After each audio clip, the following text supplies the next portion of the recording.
السلام عليكم متابعين قناة لولو. النهاردة هعمل لكم طريقة الكاتشب زي بتاع بره بالظبط. بصوا دلوقتي احنا معانا طبق هنا هنجيب فيه المكونات ديت.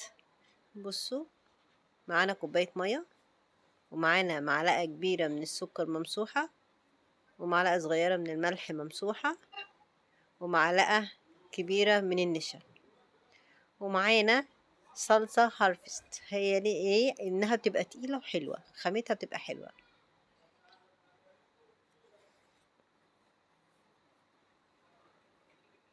وجربوها هتطلع حلوة. بص هنجيب دلوقتي طاسة او اي حاجة حلة نحط فيها مية، ننزل بيها بالملح والنشا والسكر ونقلبهم كويس قوي. اهم حاجة نفضل مستمرين في التقليب علشان ما يكلكعش مننا خالص. هنجيب هنا دلوقتي معلقتين الصلصة،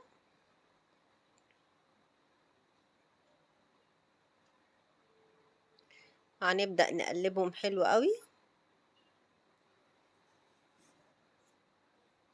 وخدوا بالكم هي كل ما تتسبك وتتسوى كل ما هتبدأ تغمق اللون بتاعها، يعني هي بتبقى فاتحة كده وبعد كده بتبدأ ان هي تغمق اللون بتاعها، وهتبقى زي بتاعت بره وطعمها جميل جدا. احنا نستمر في التقليب عشان احنا لو وقفنا هتبوظ، فلازم نستمر في التقليب. ننزل دلوقتي بمعلقتين الخل وهنبدأ نقلب تاني. بصوا بدأ لونها يغمق ازاي. كلنا عارفين دلوقتي ان الكاتشب غالي جدا بره، واحنا يعني بص هنطلع كمية حلوة ومعلقتين صلصة ويعتبر كمان فارغ. بصوا بدأت تستوي ايه، بصوا بقت عاملة ازاي. طبعا هي اغمق من كده بس الكاميرا عندي مش موضحاها. بصوا القوام بتاعها، وغير كده كمان لما بتقعد في التلاجة بتتقل شوية.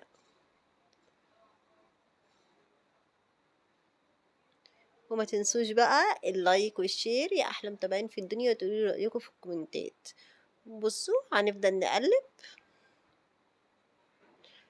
بطريقة بسيطة جدا ومش مكلفة. شايفينها غمقت ازاي.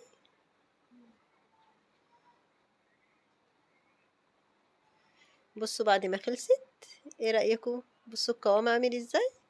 هنحطها بقى في برطمان في الازازة بتاعت الكاتشب ونحطها في التلاجة. قولوا لي بقى رأيكم. باي باي.